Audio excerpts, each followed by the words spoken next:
licenciado.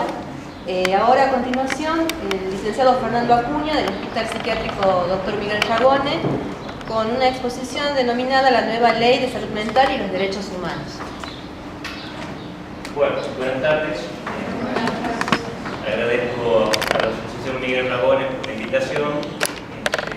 Siempre que uno lo invita, uno trata de escribir algo, pero obviamente cuando están los panelistas es difícil salir de lo que están hablando en un panelista, ¿no? Y acá el licenciado empezó a hablar de exclusión, y justamente lo que viene a plantear la nueva ley de salud mental es poder sacar de la exclusión a los pacientes con problemas de salud mental que estuvieron por muchos años internados en un asilo, ¿no? En un hospital psiquiátrico. Pero para comenzar siempre hay que tratar de hacer un poco de historia, si no es medio complicado poder explicar de qué se trata esta ley de salud mental y adicciones, que se basa principalmente en los derechos humanos y los derechos de las personas. O sea, vamos a empezar a pensar que todas las personas que padecen, que tienen padecimientos con respecto a esta problemática, tienen derechos.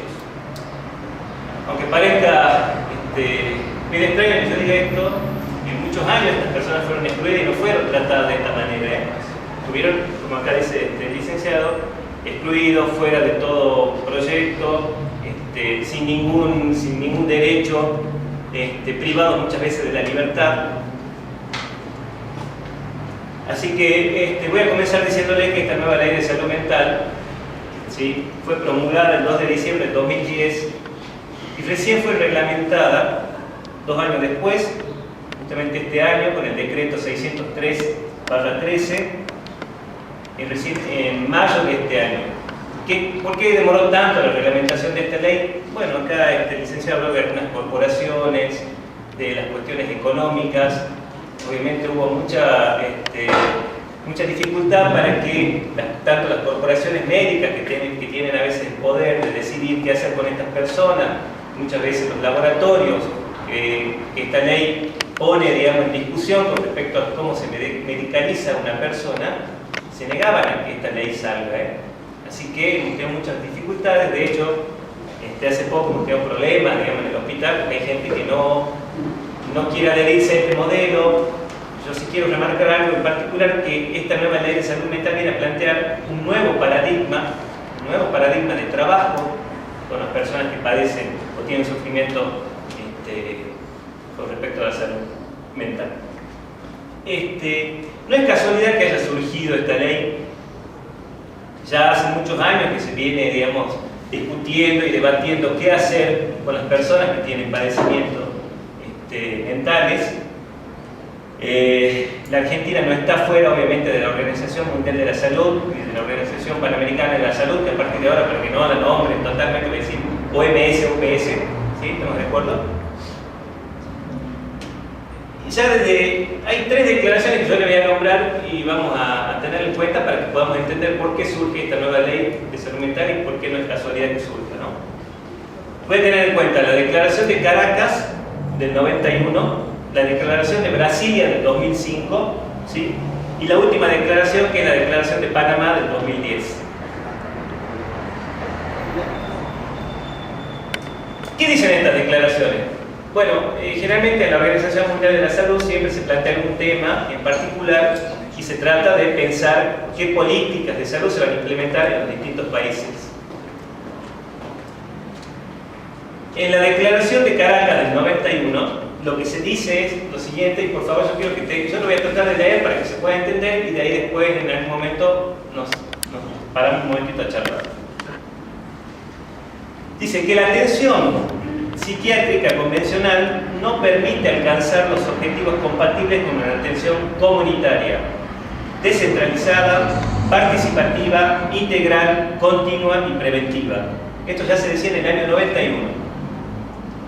Que el hospital psiquiátrico, como única modalidad asistencial, obstaculiza el logro de los objetivos antes mencionados.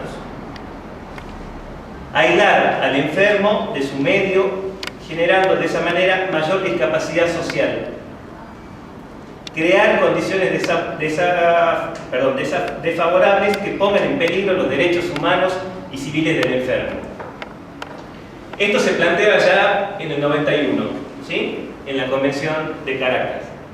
Bueno, como ustedes verán, hubo muchos intentos de trabajar en contra del paradigma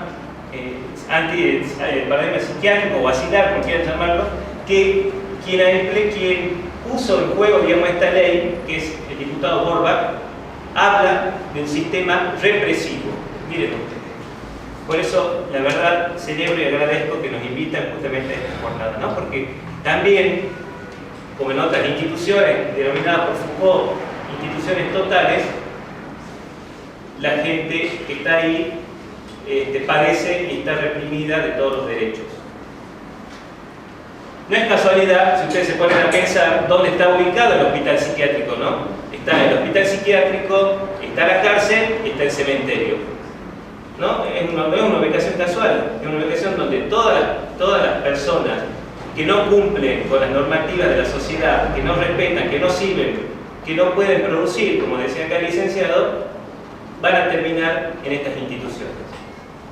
De hecho, muchas veces, muchas personas de las que estaban internadas ahí no están internadas por problemas psiquiátricos, sino por problemas sociales, porque fueron lincheras, porque no tuvieron familiares, ¿sí?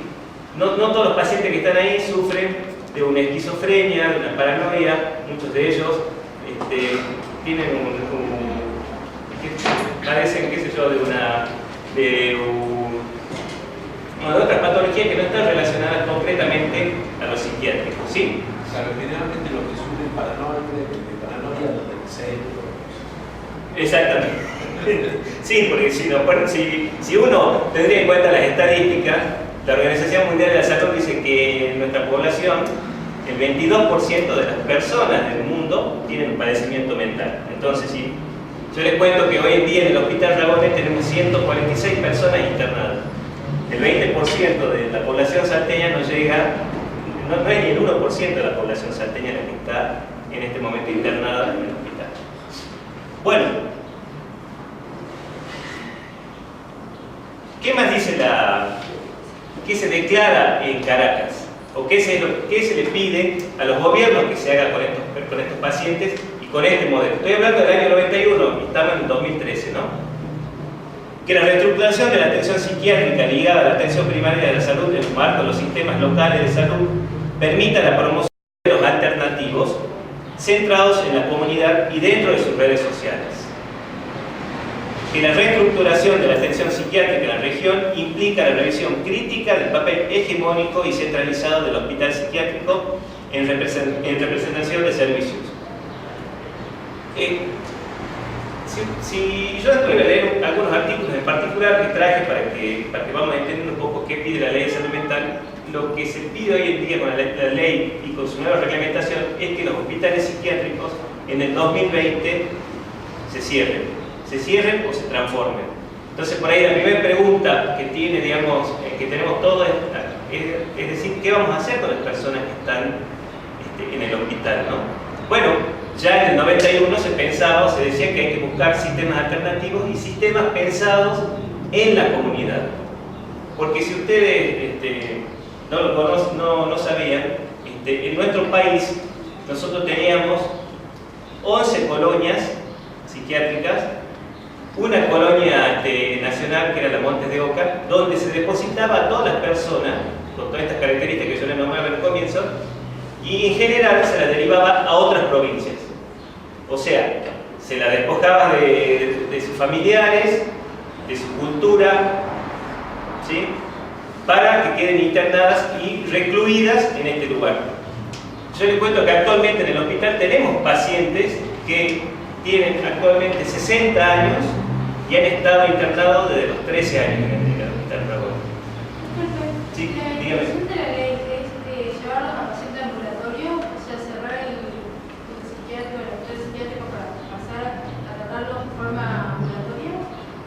A ver, sí, esa es la idea principal, pero obviamente también hay personas que tienen la necesidad de ser internados, pero se va a buscar la internación como último recurso para estas personas y en un tiempo breve.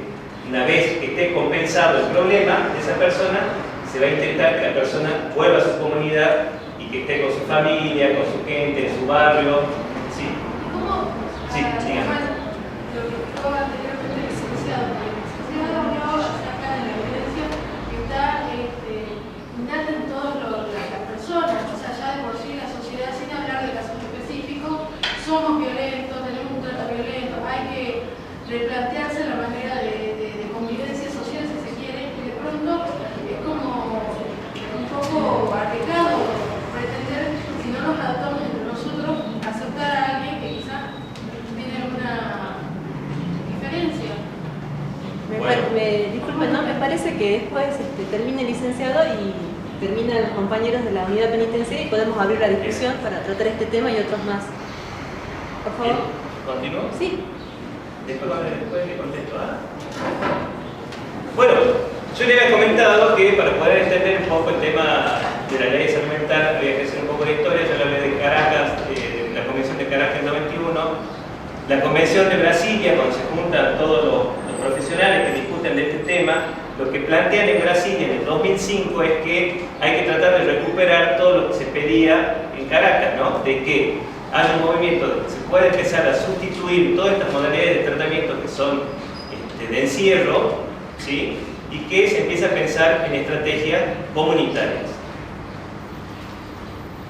Bueno, ¿qué es lo que plantea esto para que vamos pensando que, vuelvo a reiterar, esta ley no es una ley caprichosa ni que a alguien se le ocurrió ni nada parecido, sino que es algo que se viene peleando desde hace mucho tiempo para poder modificar este tipo de tratamiento.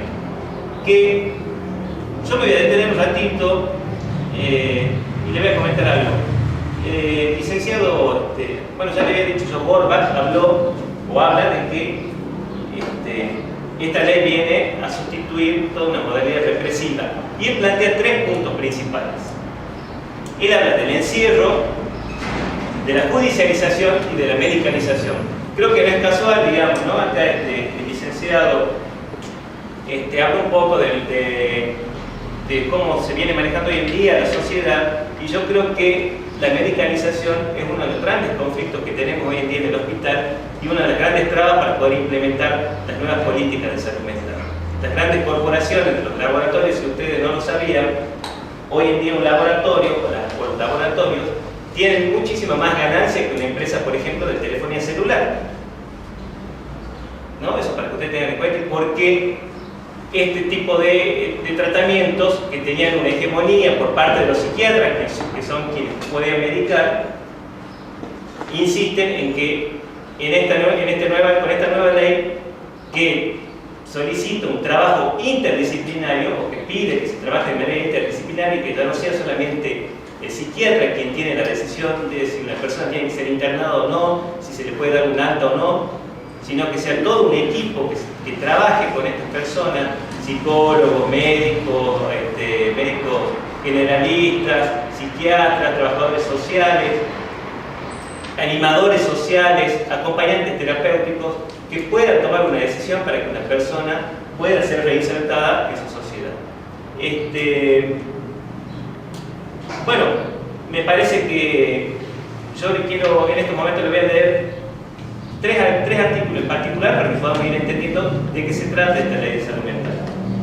El artículo 3, que me parece que es el artículo más importante, es el que define qué es la salud mental.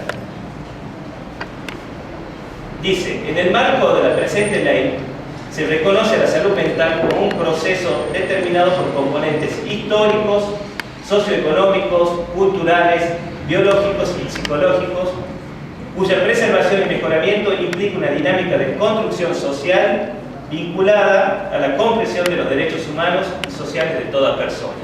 Si nosotros pensamos en un modelo asilar, todo esto que nos pide la ley de salud mental, que nos describe qué es la salud mental, no estaríamos respetándola. Cuando una persona es medicada y no se le pregunta qué le ocurrió, con quién vive, de dónde viene, cuáles son sus padecimientos, sino solamente se la medica, no estamos teniendo en cuenta su historia, su marco, su contexto social, con quién vive, quiénes son los familiares que lo acompañan, y también estamos dejando de lado su subjetividad, que eso también es importante, obviamente. Esto es el artículo 3 de la ley, el cual define qué es la salud mental. Después otro artículo que me parece importante para que podamos tenerlo en cuenta es el artículo 8, que dice lo siguiente: debe promoverse que la atención en la salud mental esté a cargo de un equipo interdisciplinario, lo que yo decía hace rato, y no solamente en manos de los psiquiatras, ¿sí?, integrado por profesionales técnicos y otros trabajadores capacitados con la debida acreditación de la autoridad competente. Se incluyen las áreas de psicología, psiquiatría, trabajo social, enfermería, terapia ocupacional y otras disciplinas o campos pertinentes. ¿Por qué?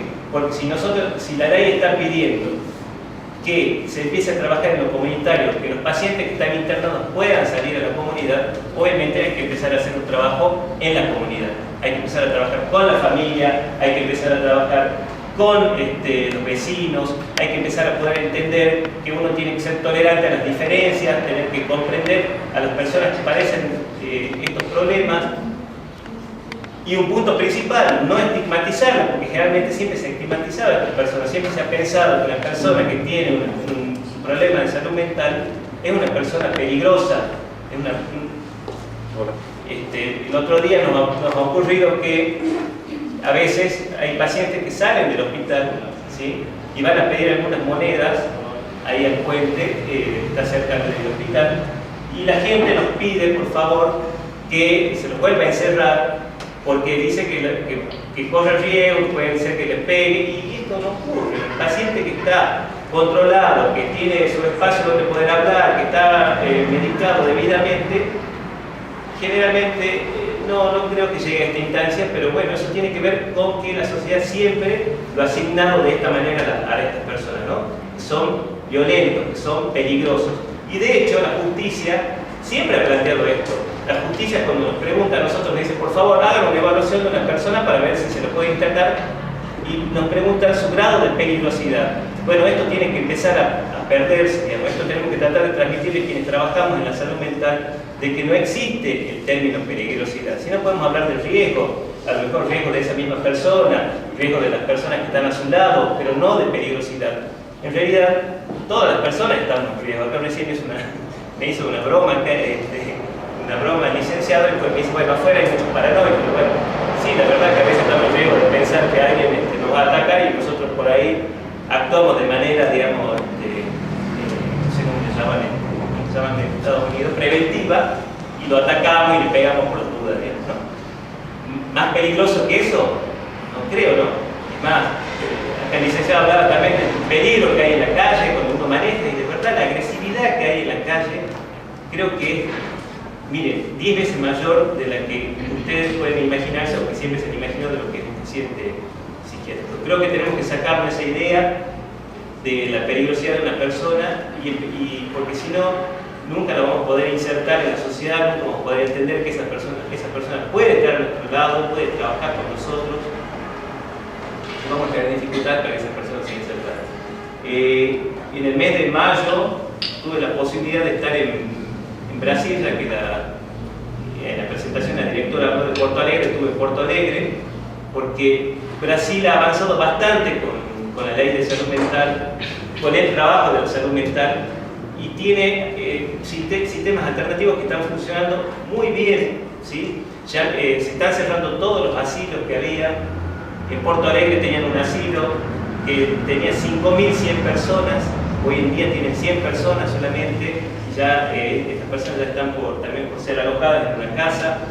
Tienen centros integradores comunitarios, donde van todas las personas que tienen este padecimiento, que viven en su casa y se acercan y trabajan. Hay emprendimientos laborales para estas personas. Creo que por ahí nos cuesta pensar en este nuevo plan, en esta nueva ley de salud mental, porque siempre hemos vivido con un modelo asilar, siempre nos han enseñado ese modelo, ¿no? De que quien no sirve hay que encerrarlo. De hecho, creo que cuando nosotros escuchamos, por ahí ustedes escucharon hablar de las madres del Paco. Bueno, muchas veces las madres del Paco lo que ellos dicen es que como no tienen alternativa, como no pueden controlarlo, piden ellas mismas que se lo interne, que se los encierre a los pacientes, a sus hijos, digamos, ¿no? Y bueno, creo que tenemos que empezar a pensar otras alternativas, porque es lo único que nos han enseñado y nos han transmitido. Bueno, somos nosotros, los trabajadores de salud, quienes primero tenemos que tratar de poder informar y transmitir de qué se trata esta nueva ley. Y obviamente tenemos que trabajar para adentro, ¿no? Porque tenemos muchas personas, muchos profesionales que resisten obviamente estos cambios, porque estos cambios también son cómodos para algunos, ¿no? Es muy fácil encerrar a una persona, empastillarla, tenerla ahí sin que haga ninguna actividad, que esté durmiendo, porque obviamente no hay ningún compromiso por parte de los profesionales cuando esto ocurre. Cuando esta ley pide que salgamos a la comunidad y que eso hace un trabajo comunitario, hace que todos tengamos que salir y pensar qué alternativa le vamos a brindar a estas personas, cómo lo vamos a ayudar, hablar con la familia, trabajar con los familiares, formar asociaciones de familiares que tienen estos padecimientos, para que podamos empezar a insertarlos nuevamente en la sociedad y no se los excluya como estuvieron excluidos en algún momento. O con perdón, no en algún momento, todavía siguen excluidos, todavía tenemos personas excluidas en el hospital.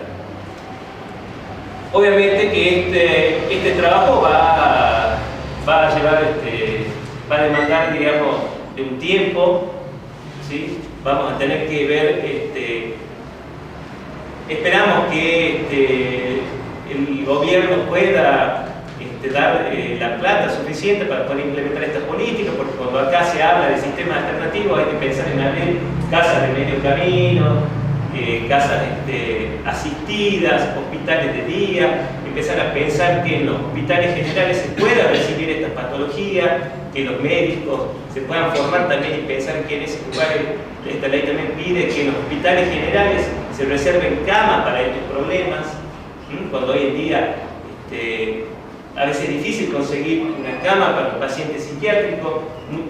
Muchas veces hemos padecido de tener un paciente nosotros en el hospital que tiene un problema de salud y no nos quiere recibir en ningún hospital, porque cuando le dice que va del hospital Ragones, dicen no queremos tener este paciente porque nos va a traer problemas, porque es agresivo, porque no lo vamos a poder controlar, porque nosotros no lo sabemos manejar y no lo quieren atender.